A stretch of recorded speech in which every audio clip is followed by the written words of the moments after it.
Okay, so welcome back to this next video in which we are discussing multi-drug transporters. Okay, right, so we're currently in the process of discussing the ABC multi-drug transporters. Okay, so we've just had a look at how ABC multi-drug transporters operate. Okay, so how they're actually going to couple the hydrolysis of ATP to the movement of these very broad range of substrates across the cell membrane out into the extracellular fluid.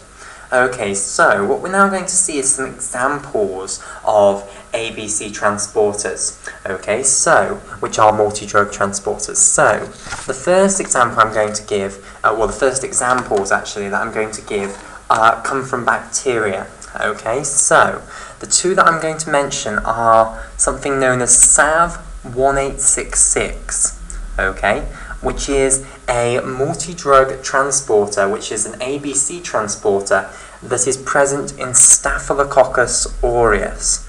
Okay, so Staphylococcus aureus is a bacteria that most of us have on our skin. Okay, however, it usually doesn't cause a problem, but in opportunistic settings, Staphylococcus aureus can be a real problem. Okay, so when you have already got some problems, Staphylococcus aureus can then cause infection. If you're perfectly healthy, if your immune system's working perfectly fine, then Staphylococcus aureus shouldn't be a problem, but it can cause opportunistic infections. Okay, so if I draw a little picture of Staphylococcus aureus, it's a coccus bacteria, so it's a round bacteria, so it will look like this if you look at it down the microscope. In addition, it's gram-positive, so if you gram stain it, it will show up blue. So I'll draw it as a blue round structure here. So that's my picture of Staphylococcus aureus. Okay, so Staphylococcus aureus is then, they have this multi-drug transporter, which is SAV1866 on their cell membrane here, and this is capable of transporting all sorts of substrates out of the cell. Okay, so it's effectively a hydrophobic vacuum cleaner for Staphylococcus aureus bacteria. Okay, now it is a ABC transporter, okay, and it's a half transporter specifically, so SAV1866 has to form a homodimeric complex before it can actually function as an ABC transporter. Okay, right, so that's my first example then of an ABC multi-drug transporter then that is present in Staphylococcus aureus and which can lead to resistance to certain antibiotics. So if the Staphylococcus aureus bug just so happens to express this SAV1866 in much higher levels, then it will be able to resist antibiotics much better than its friends. Okay, so it will effectively be that one that survives and then repopulates the entire population, and then they will all have this complete overexpression of SAV1866. So it underlies multi-drug resistance in bacteria. Okay, so the other example that I'd like to mention from bacteria is LMRA, okay, which this time is from a different bacterium called Lactococcus lactis. Okay, so let me just tell you a little bit about Lactococcus lactis, because people have usually heard of Staphylococcus aureus but not Lactococcus lactis, and that's because Lactococcus lactis does not actually cause disease in humans. There are some very rare cases where it can cause opportunistic infections like Staphylococcus aureus, but it's generally viewed as being completely safe. Okay, now again it is a gram-positive coccus bacterium, so if you were to gram stain it and look down the microscope, this is what it would look like. It would be circular and it would be blue.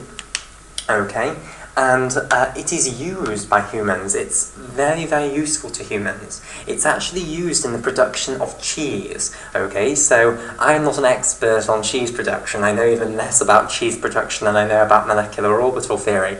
Okay, but apparently when you want to make cheese, what you have to do is you take milk and you have to convert some of the lactose in milk. So lactose is one of the key sugars in milk. You have to turn lactose into lactic acid, apparently. Okay, so this bug, Lactococcus lactis, is capable of taking in the lactose, using it for its metabolic needs and then producing as a waste product lactic acid, and apparently that's extremely important in turning milk into cheese. Okay, so this bacterium is actually used in cheese production to turn milk into cheese. Right, so Lactococcus lactis has on its surface membrane then a multidrug ABC transporter.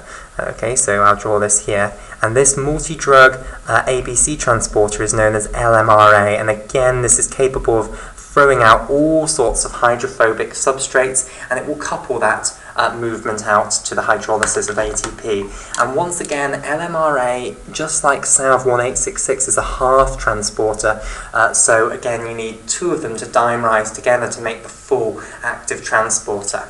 Okay, so those are two examples then of multidrug ABC transporters that are present in bacterial cells.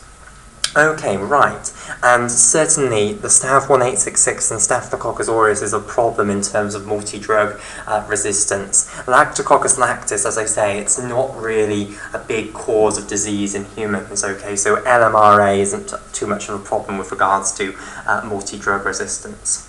Okay, right. So what I now want to turn my attention to is away from multidrug ABC transporters in bacteria and onto multidrug ABC transporters in humans. Okay, so there is a fantastically important multidrug transporter. This is an example of an ABC transporter in humans. Okay, in fact, this is the one that they usually give as an example of an ABC transporter full stop because it is so important. Okay, so this is called P-glycoprotein, and for short it's abbreviated to PGP. Now unfortunately P-glycoprotein has a huge number of other names, which is one of the biggest confusing things about this protein. Okay, so I'm going to go over the other names that are also used for P-glycoprotein now. Okay, so another name for P-glycoprotein is it's called the multi-drug resistance protein 1. Okay, so MDR1 is another name for P-glycoprotein. And finally, it's also called ABCB1. Okay, so in humans, we have around 48 ABC transporters. Okay, at least 48 genes for ABC transporters. It's not fully understood what all of them do yet. Okay, these are categorized into families. Okay, and the way that the name reflects which family it's in is you start off with the ABC. Okay, so that just refers to the fact that we're talking about an ABC transporter, and then you'll have another letter, and this tells you which family of ABC transporters this ABC transporter is in. So we've then got B, okay, and that's telling us that this is in the family B of ABC transporters in humans. Okay, and then it's family member number 1. Okay, so whenever you see a name that looks like this, it's always talking about an ABC transporter in humans. So this is how we name ABC transporters in humans. So because P-glycoprotein is in humans, it's got this name that reflects that. Okay, right. But the most common name to see P-glycoprotein called is just P-glycoprotein. Okay, right. Now, where was this transporter discovered? Okay, well, it was discovered in cancer cells. Okay, and this is something I haven't discussed yet. We've discussed multi-drug resistance in bacterial cells and how much of a problem it is there, but it's actually also a problem in cancer cells. So let me just go over multi-drug resistance in cancer cells. It's almost an identical concept to in bacterial cells. So let me draw a tumour then. So here, let's say this is a tumour. So we've got loads and loads of cancer cells. Now, cancer cells generally have the property of genetic instability. Okay, and what this means is that they are incredibly prone to getting mutations. Okay, so cancer cells undergo mutations at a ridiculous rate generally. Okay, and this is one of the hallmarks of how cancer forms and how cancer has its properties. Okay, so basically, if you then treat this tumour with certain drugs, okay, so let's give an example of an anti-cancer drug. So a very powerful anti-cancer drug is doxorubicin, okay, which is also called adriamycin. Okay, and this is what's known as an intercalator. Okay, so I'll explain what an intercalator is. So basically, an intercalator is a drug which inserts in between organic base pairs within DNA. Okay, so if I draw a little picture of DNA, so let's say this is our DNA double helix here, winding around like so. Okay, and then how did I draw this? Okay, this one needs to go to the back like that. Okay, so here's just a little piece of DNA, and of course you're going to have lots of organic base pairs all the way along here. Okay, so basically the idea of a DNA intercalator is that it's a drug which sits in between those organic base pairs, so it will go into these gaps here, which I'm highlighting in orange. Okay, and this ends up disrupting all sorts of things about the DNA. Okay, so all sorts of processes that occur to DNA, it interrupts basically the presence of the intercalator. So for instance, having this intercalator here ends up stopping DNA replication. Okay, so DNA replication is going to be stopped. It also ends up stopping transcription, which remember is the process by which you make mRNA from the DNA. Okay, so both of these processes are disrupted by the presence of the intercalator. Now, why is that so beneficial in the treatment of cancer? Well, what is one of the key properties of cancer cells? The key property, potentially, of cancer cells is that they over-divide. That's the property that generally all the public know about that property. Okay, so the key property is that they are over-dividing, and that's what's forming the tumour. Okay, now when a cell goes from being one cell to being two cells, what does it need to do? Well, firstly, it needs to copy its DNA, okay? It needs to copy all of its chromosomes so that each of the new cells has an identical copy of these chromosomes. Okay, we have just said that the presence of this intercalator is going to stop DNA replication. Okay, so that's going to stop the division of the cell. Okay, in addition, what else does the cell need to do if it's going to divide? Well, it needs to duplicate all of its proteins. Okay, it needs to go from having enough proteins for one cell to having enough proteins for two cells. Okay, effectively it needs to copy, well, not copy, duplicate all of its enzymes that are involved in the key respiratory reactions, all of the enzymes involved in signaling pathways, all of these have to be duplicated. Now, how do we duplicate them? Well, we have to make more copies of those proteins, and that requires transcription of the DNA into mRNA, which can then be translated into proteins. Okay, so if we've knocked out transcription, which we have with the presence of this intercalator, that's again going to block the cell dividing.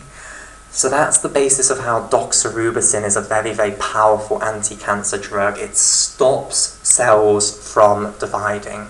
Okay, so basically, if you treat this tumour with doxorubicin, most of the cells are going to be affected by the drug and they're going to stop dividing.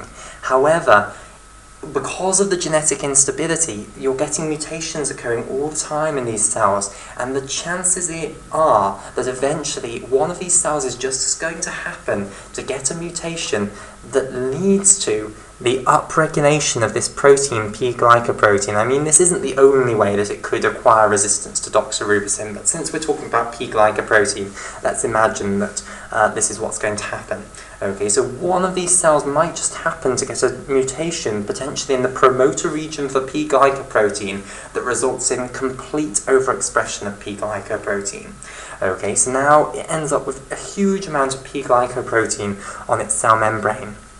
One of the drugs that P-glycoprotein is fantastic at expelling from cells is doxorubicin. Okay, so this cell, and let's colour it in, so let's say it's this cell here. This cell will then be able to extrude the doxorubicin from its cytoplasm, okay, and therefore it will be able to, it will remove the doxorubicin from its cytoplasm, and therefore the doxorubicin will no longer be having any effect on this cell, and therefore even in the presence of doxorubicin it will be able to continue on dividing, and sooner or later you'll end up with a whole population of cancer cells that are all resistant to doxorubicin. However, it's scarier than that, because these cells have upregulated P-glycoprotein, so they have a very high level of P-glycoprotein. Okay, and this leads again to that phenomenon of multidrug resistance. Okay, that this new population of cells here are actually resistant to a whole bunch of drugs that they have never actually been exposed to. Okay, so there are other drugs that P-glycoprotein is extremely effective at extruding. Okay, so for instance, another drug is vinblastine, another very powerful anti-cancer chemotherapy agent. Okay, vinblastine works by binding to tubulin dimers and preventing them from aggregating into microtubules. So let me just go over this. So basically, microtubules are long, sort of hollow tubes, like so. So here is one of these. So this is my picture of a microtubule here. They are long, hollow tubes that form an essential part of the cytoskeleton, and they're actually extremely important in the process of cell division, okay, especially in the mitotic period of the cell cycle. Okay, so when you need to split your sister chromatids apart in mitosis, microtubules are extremely important in pulling the sister chromatids apart. Okay, so microtubules are very, very important in being able to split a cell from being one cell into two cells. Okay, now microtubules are built out of what are known as tubulin dimers. Okay, and tubulin dimers consist of two separate proteins. They consist of alpha tubulin and then also beta tubulin here. Okay, now what vinblastine does is it binds, so I might just draw it here. So vinblastine binds to the tubulin dimer and prevents it from assembling into a microtubule, and therefore prevents the assembly of microtubules, and therefore stops the cell from being able to divide. So it's within the class of drugs that are known as anti-mitotics. Okay, they prevent mitosis. Okay, so it's another very powerful chemotherapeutic agent. Okay, now, completely different mechanism to doxorubicin. Completely different mechanism. Okay, so it's not as though we've modified some target that could then lead to resistance to both of these drugs. Instead, what has happened is because of the presence of P-glycoprotein on all of these cells, the cells end up resistant to vinblastine, even though they've never been exposed to it, because vinblastine is also pumped out of the cells by P-glycoprotein. So in these cells where you've got overexpression of P-glycoprotein, you end up with vinblastine resistance as well as doxorubicin resistance. So then, again, we have multi-drug resistance as a phenomenon in cancer cells, not just bacterial cells. So it goes beyond just antibiotic resistance, but also anti-cancer chemotherapy resistance. Okay, right. So that's where P-glycoprotein was originally discovered as this multi-drug transporter that underlies resistance in several forms of cancer. Okay. What I want to talk about now is the fact that P-glycoprotein also has physiological roles. So this is its role in pathology, this is its role in cancer pathology. What I want to talk about is how important it is in pharmacokinetics, because this is one of the problems. Because when they first discovered this, there was a huge amount of interest in this, because if we could just find a drug that inhibits P-glycoprotein, and we have many drugs which inhibit P-glycoprotein. If we could find drugs that inhibit P-glycoprotein, surely then that would destroy the resistance of these cancer cells which have upregulated P-glycoprotein and are now resistant to our chemotherapy. Okay? Well, there is a problem. There is an inherent problem with drugs that inhibit P-glycoprotein, which is that P-glycoprotein has a number of extremely important physiological functions. Okay, and I would like to discuss the important physiological functions of P-glycoprotein now. Okay, so it's actually extremely important in pharmacokinetics. Okay, it's extremely important in affecting how drugs are absorbed, distributed, metabolized, and excreted from the body. Okay, so those are the four main parts of pharmacokinetics. Pharmacokinetics is all about how drugs actually make their way around the body, basically. Okay, so the four major components of pharmacokinetics can be summarized by the acronym ADME. Okay, so what this stands for is the A is for absorption. Okay, absorption.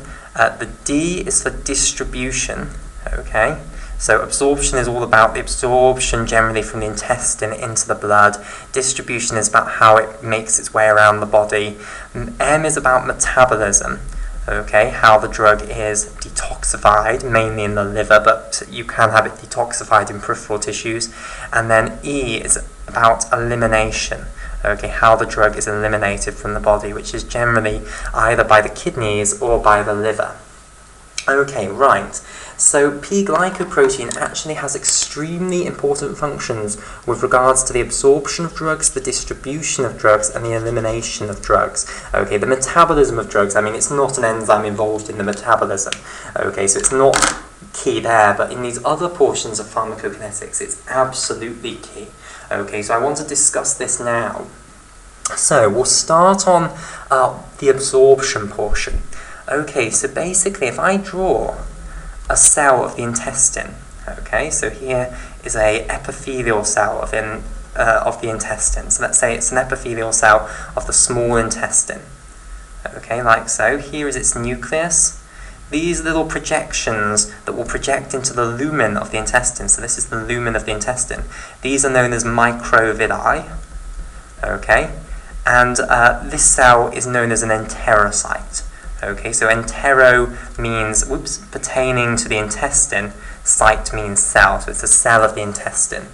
Okay, now, enterocytes then are involved in the absorption of nutrients from the lumen of the gastrointestinal tract into the blood. Okay, so this is the apical side of the epithelial cell here. Okay, and this is the basolateral side of the epithelial cell here.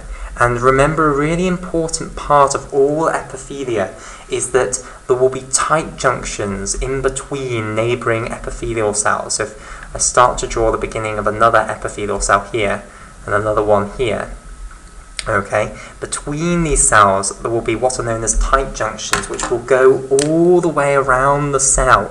Okay, because we're only seeing a cross section here, we can't see it going around the entire cell, but effectively it's a belt that will go around the entire cell. So this is sort of going behind the back of the cell. Okay, and then you'll have it going around the front as well. So those lines, obviously they wouldn't really be there if we were looking at a cross section. That's just to show you the concept that it's like a belt that goes all the way around the cells.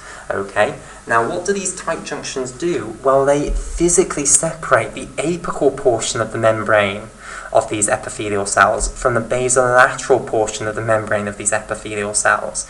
Okay, and that means that epithelial cells can put different proteins in their apical membrane and their basolateral membrane, and these can't interchange basically, because if you think about it, if we have a protein here in the apical membrane here, if it wanted to move, you know, that proteins are free to move around in the membrane to an extent. So if it wanted to move into the basolateral membrane, it would diffuse over here in the membrane, and then it would hit this physical obstruction that would stop it moving into the basolateral portion. Okay, so it can't get past the tight junction, and that means that these epithelial cells have these two separate portions of membrane, and they can put separate proteins into these two separate portions of the membrane. Okay, right, so that's a very, very important concept. Right, so these epithelial cells then, they're involved in the absorption of nutrients, so nutrients needs to pass from the lumen into the enterocytes, and then it will pass out of the basolateral side and into the bloodstream, which I'll just draw here.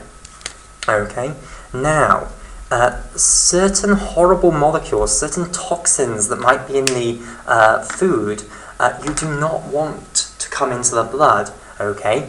And in fact, what you have all over the apical surface of these intestinal epithelial cells here are P-glycoprotein multidrug transporters. Okay, so these structures which I'm now highlighting in turquoise, these are going to be P-glycoprotein multidrug transporters, and their job is to extrude hydrophobic molecules that might be toxins from the cytoplasm of the cell back into the lumen of the intestine, and thereby stop them getting across the enterocyte and into the blood. Okay, so you're trying to protect the bloodstream from horrible molecules. Okay, and unfortunately many of the drugs that we give are classed by these P-glycoproteins as horrible molecules, and therefore are thrown out by the P-glycoprotein like other toxins.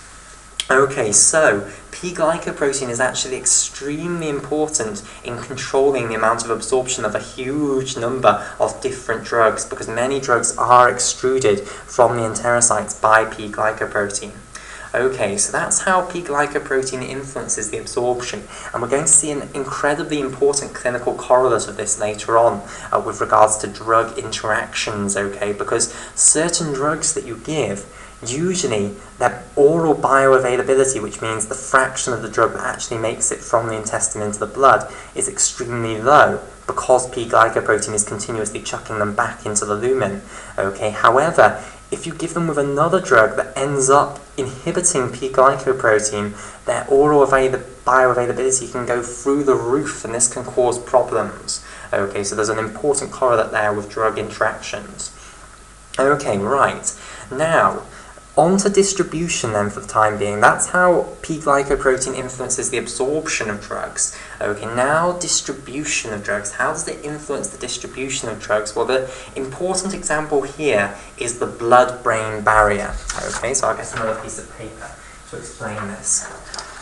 So, basically, firstly, let's just discuss what the blood-brain barrier is. So, basically, the blood-brain barrier, it means the capillaries within the brain. Okay, so BBB stands for the blood, that's the B, and then that's the first B. Then the second B is for brain, and then the final B is for barrier. Okay, so what actually is the blood-brain barrier? Well, the main part of the blood-brain barrier is the fact that the capillaries in the brain are different from capillaries elsewhere in the body. So capillaries elsewhere in the body, if I draw a capillary here, so let's draw a little tube here. Capillaries elsewhere in the body have great big holes. Okay, so if we draw the epithelial cells that make up the capillary, okay, we might draw it a little bit like this. Okay, so let's say this is an epithelial cell here, this is an epithelial cell here, this is an epithelial cell here, and this is an epithelial cell here. Okay, so I'll highlight these in. Okay, so here is an epithelial cell in orange, here's another one, and then here's another one. And you can see that you've got holes then where there are no epithelial cells. Now you might think, well, how does this, I'm going to have to call this there. We'll continue this discussion in the next video.